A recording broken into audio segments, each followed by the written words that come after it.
Selamat datang di channel Cerita Cinta. Channelnya cerita cinta romantis. Sebelum lanjut, mohon dukungannya dengan like dan subscribe dulu.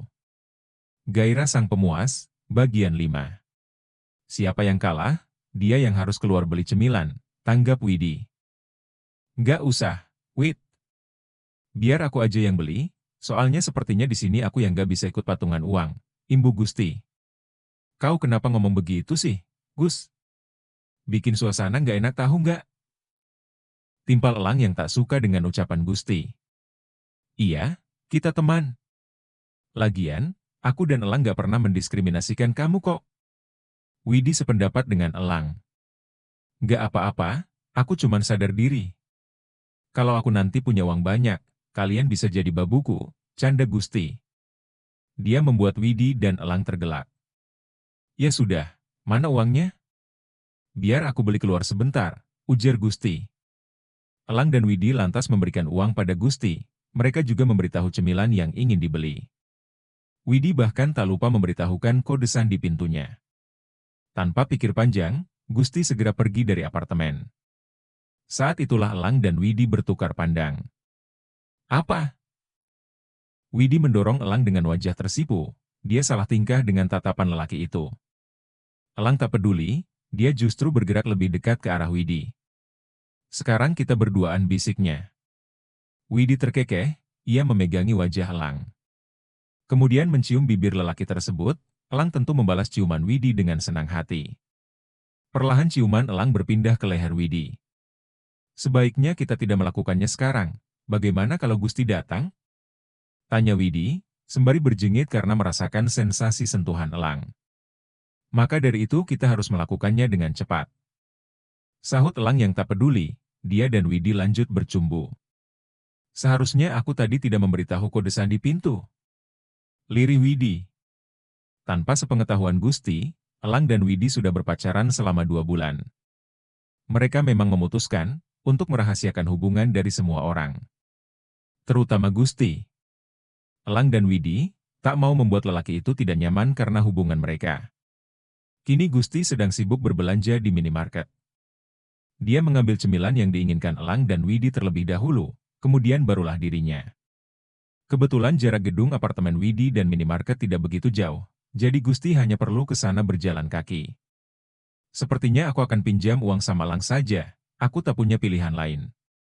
Lagi pula dia teman yang baik, hanya pekerjaannya saja yang tidak, gumam Gusti.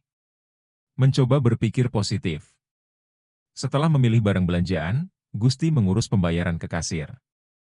Dia segera berjalan kembali ke unit apartemen Widi, usai membayar belanjaan. Dalam beberapa menit, Gusti tiba di unit apartemen Widi. Pertama-tama dia memasukkan kode sandi pintu terlebih dahulu. Guys! Panggil Gusti sambil melangkah masuk, akan tetapi tidak ada seorang pun yang menyahut. Bahkan ketika Gusti mendatangi sofa, dirinya tidak melihat Elang dan Widi. Dahi Gusti berkerut, mereka kemana? Apa mereka sengaja mengerjaiku? Duganya seraya berjalan menelusuri ruangan. Sampai akhirnya, telinga Gusti menangkap suara dari kamar dengan pintu tertutup. Karena yakin orang yang ada di dalam adalah Elang dan Widi, Gusti tidak perlu berpikir panjang untuk membuka pintu. Ia juga tidak terlalu mendengar secara jelas suara yang diperdengarkan Elang dan Widi.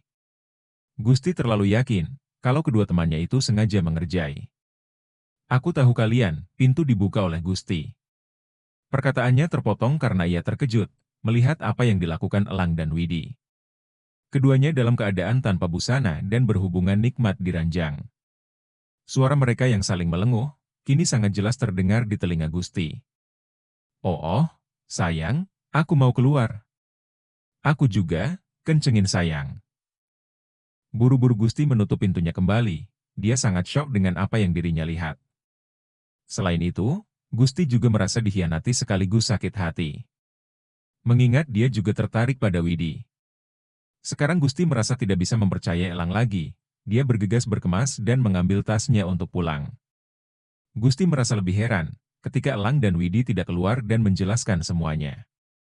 Sementara di kamar, Elang dan Widi masih bermain di ranjang. Keduanya tentu menyadari kedatangan Gusti tadi. Gusti, ucap Widi, Saat Gusti muncul dan langsung menutup pintu. Kita teruskan saja, aku hampir keluar, kata Elang, yang tak kuasa menghentikan pergerakan nikmatnya. Sial. Widi hanya mengumpat, karena dia juga masih belum mau mengakhiri. Arg! Gusti berteriak nyaring untuk melampiaskan kekesalan. Setelah melihat kelakuan Elang dan Widi, dia merasa semakin terpuruk. Aku tidak tahan lagi. Sial. Bangsat.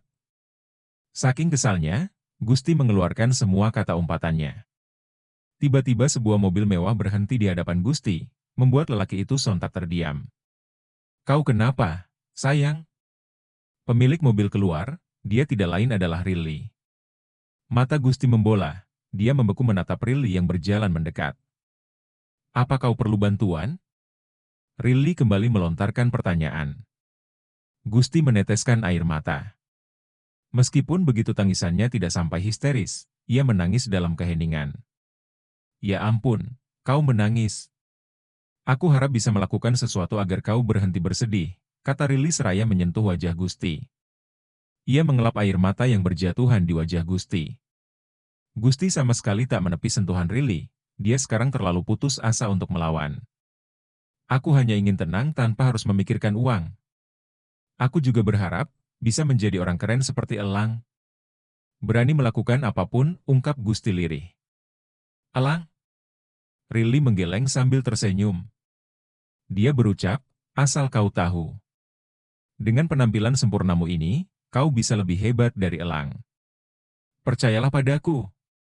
Rilly memanfaatkan kesempatan dalam kesempitan, dia memeluk Gusti. Berdalih dengan tujuan untuk menenangkan pemuda itu. Tenanglah, ujar Rilly. Tak disangka, Gusti membalas pelukan Rilly. Ia mencoba tidak menangis, akan tetapi tak bisa. Sehingga air matanya luruh satu persatu. Cup si tampanku, kata Rilly sambil mengelus punggung Gusti. Ayo ikut bersamaku, ajaknya seraya menuntun Gusti masuk ke mobil. Lelaki itu sama sekali tidak menolak. Rilly segera menjalankan mobil. Bersamaan dengan itu, perut Gusti tiba-tiba keroncongan.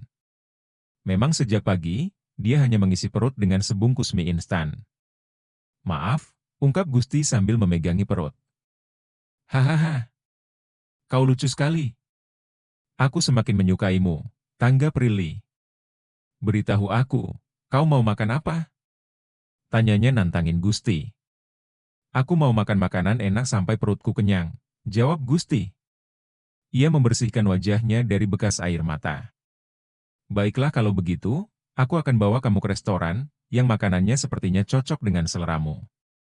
Imbuh Rilly, yang segera mengarahkan mobil menuju restoran yang dipikirkannya. Tak lama kemudian, Gusti dan Rilly tiba di restoran. Mereka langsung memilih tempat duduk dan memesan makanan. Sejak tadi ponsel Gusti terus berdering, Elang dan Widi secara bergantian menghubunginya. Namun Gusti mengabaikan panggilan mereka mentah-mentah. Karena kesal, dia pun memilih mematikan ponsel. Sepertinya kau sangat marah dengan Elang, cetus Rilly. Dia sangat kurang ajar, ucap Gusti dengan raut wajah cemberut. Apa yang sudah dia lakukan padamu? Tanya Rilly penasaran. Dia tidur dengan cewek yang aku sukai. Parahnya lagi, aku memergoki mereka sedang nikmat saling genjot dengan mata dan kepalaku sendiri. Itu mengerikan, pantas saja kau sangat sakit hati. Bukankah sudah jelas? Padahal mereka berdua temanku. Elang juga tahu kalau aku menyukai Widi. Gusti mengomel, ia mendengus kasar seraya mengusap kasar wajahnya. Setelah mengomel, ekspresi Gusti berubah jadi pasrah. Sejak awal, sebenarnya aku juga berfirasat kalau Elang menyukai Widi. Aku hanya kaget melihat Widi mau dengan Elang, padahal dia lebih sering sependapat denganku, curhat Gusti. Rilly tersenyum miring. Dia berucap, apa kau tahu? Sebagian cewek itu tidak hanya menyukai ketampanan, tapi juga kemapanan. Mungkin alasan Widi lebih memilih Elang karena itu. Gusti menghela nafas panjang. Harusnya aku tidak menceritakan masalah kehidupanku pada Widi, dia pasti memandangku sebagai cowok menyedihkan, sesalnya. Kau bisa merubah nasibmu seperti Elang, usul Rilly meyakinkan. Maksudnya kau mengusulkanku untuk bekerja sepertinya? Tebak Gusti. Bersamaan dengan itu, makanan pesanannya dan disuguhkan pelayan restoran. Mencari uang di ibu kota memang tidak mudah, sayang. Tapi itu bisa mudah didapatkan, kalau kau mengambil langkah berani. Rilly berusaha meyakinkan Gusti. Kau tidak akan menyuruhku membayar makanan ini dengan tidur denganmu kan?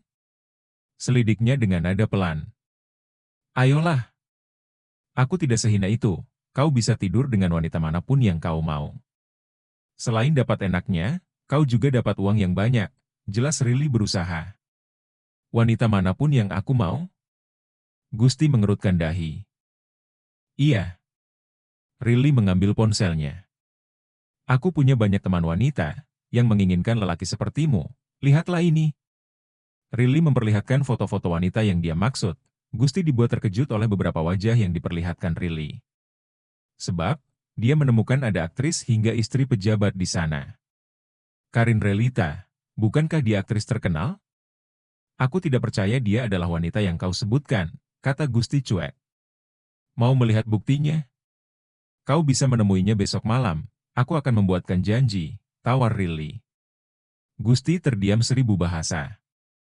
Pertanda dia mulai terpengaruh untuk melakukan pekerjaan yang ditawarkan Rilly. Ayolah, Gusti. Kau itu lelaki, pekerjaan ini akan terasa mudah untuk dilakukan. Karena kau tidak perlu takut hamil, ujar Rilly yang terus menghasut dan mencuci otak Gusti. Gusti terdiam karena berusaha memutuskan. Dia menimbang-nimbang, agar bisa menemukan keputusan terbaik. Sebaiknya kita makan dulu, kau pasti kelaparan. Kau tenang saja, aku tidak akan memaksamu tidur denganku, saran Rilly. Gusti mengangguk, dia segera menikmati hidangan yang tersaji. Bersamaan dengan itu, Gusti terus memikirkan tawaran Rilly. Jujur saja, dirinya ingin mencoba. Mengingat masalah ekonominya sekarang benar-benar sudah tak tertolong, Gusti juga enggan meminta bantuan Elang. Kini Gusti dan Rilly sudah selesai makan malam. Rilly memberikan kartu namanya pada Gusti. Hubungi aku, kalau kau setuju dengan pekerjaan yang kutawarkan, kata Rilly. Gusti menyodorkan kembali kartu nama Rilly. Wanita itu sontak mengira kalau Gusti menolak. Aku tidak akan menghubungimu, karena aku sudah membuat keputusan sekarang. Cetus Gusti yakin. Aku mengerti. Kau pasti terikat dengan norma-norma yang ada di kampungmu, tanggap Rilly yang mencoba mengerti. Apa maksudmu? Aku mengembalikan kartu namamu, karena aku memutuskan setuju menerima tawaranmu, ungkap Gusti. Pupil mata Rilly membesar, senyuman lebar langsung mengembang di wajahnya. Kalau begitu, kau menginginkan wanita yang mana untuk memulai? Tanya Rilly sumringah. Aktris yang menarik perhatianku tadi. Aku ingin melihat bukti dengan mata dan kepalaku sendiri, sahut Gusti. Rilly terkekeh. Oke, lihatlah buktinya besok malam. Aku harap kau tidak pingsan saat melihat Karin tanpa penghakang, katanya pelan. Gusti tersenyum kecut, wajahnya seketika memerah. Kau manis sekali, Karin pasti menyukaimu. Ucap Rilly sembari menyentuh pipi Gusti yang memerah. Usai bertukar nomor, dia mengantar Gusti pulang. Kini keduanya sedang di mobil. Bisakah pertemuannya dilakukan besok siang saja? Celetuk Gusti. Rilly tergelak. Kenapa? Apa kau sekarang merasa bersemangat, setelah membayangkan Karin tanpa busana? Tukasnya nyungir. Tidak. Bukan begitu, aku hanya mau menerima uangku secepat mungkin. Besok aku juga berniat ingin melewatkan kuliah. Rasanya aku masih tidak bisa menghadapi Elang dan Widi. Terang Gusti, membantah dugaan Rilly. Aku akan usahakan. Jadwal seorang aktris itu padat loh, tanggap Rilly. Tak lama kemudian dia dan Gusti tiba di kos-kosan. Terima kasih, ucap Gusti seraya keluar dari mobil. Tunggu. Cegat Rilly, dia mengambil uang 500.000 dari dompetnya. Lalu memberikan uang tersebut pada Gusti. Ini untuk peganganmu, ujarnya. Gusti mengangguk. Dia menerima uang Rilly dan mengucapkan terima kasih sekali lagi. Oh ya, aku ingin kau rahasiakan tentangku dari Elang, aku tidak emah. Tentu saja. Tanpa kau suruh pun aku akan merahasiakannya, potong Rilly. Dia lantas beranjak dengan mobilnya. Gusti segera masuk ke kos-kosan. Aman yang tadi melihat kedatangannya, langsung menyapa. "Kau pulang sama siapa tadi?" Tanya Aman penasaran. Dia muncul dari balik pintu kamarnya. Di dalam kamar itu, Aman tak sendiri, ada Ana di sana. "Teman." Gusti menjawab singkat sambil berlalu pergi. Aman mengernyitkan kening, dia menatap Gusti penuh curiga. "Ah, temanmu itu tampan sekali. Aku rela tidur dengannya tanpa harus dibayar," celetuk Ana yang tiba-tiba sudah berdiri di sebelah Aman. "Kau tidak akan bisa tidur dengannya walau menangis darah, dia saja jijik padamu," sahut Aman yang sebenarnya cemburu. Mengingat, dia bisa tidur dengan Ana karena uang, sebab itulah uang persediaan Aman menjadi menipis. 1 malam berlalu. Hari itu Gusti sengaja tidak bangun pagi seperti biasanya. Ia masih mengabaikan panggilan dan pesan dari kedua temannya. Sampai ada satu pesan elang yang menarik perhatian Gusti. Matanya langsung terbuka lebar ketika membaca pesan tersebut. "Kalau kau terus begini, nanti sehabis pulang kuliah kami akan ke tempatmu." Begitulah isi pesan dari elang. Buru-buru Gusti turun dari ranjang, ia mandi dan mengenakan pakaian terbaik. Gusti berdandan untuk pertama kalinya, ketampanan yang dia miliki semakin memancar kuat. "Aku harus pergi dari kosan sebelum Elang dan Widi ke sini," gumam Gusti, yang segera beranjak meninggalkan kos. Gusti memilih menghabiskan waktu ke perpustakaan umum, di sana dia membaca buku. 2 jam terlewat, Gusti menerima pesan dari Rili. Wanita itu menyebutkan, kalau Karin bisa bertemu Gusti jam 2 sore nanti. Rili mengatakan, kalau Karin ingin bertemu di kamar hotel bintang 5. Tanpa pikir panjang, Gusti segera pergi ke hotel yang disebutkan. Saat sudah tiba di kamar hotel, Gusti menjadi orang pertama yang datang, dia sekarang menunggu Karin. Tubuh Gusti mengeluarkan keringat panas dingin. Tentu dia merasa gugup, dirinya juga berulang kali memeriksa penampilan melalui cermin. "Tenanglah, Gus," gumam Gusti. Ia berusaha menenangkan diri. 10 menit kemudian, pintu kamar terbuka. Gusti sontak berbalik badan, melihat ke arah orang yang masuk. "Sial!" bersambung.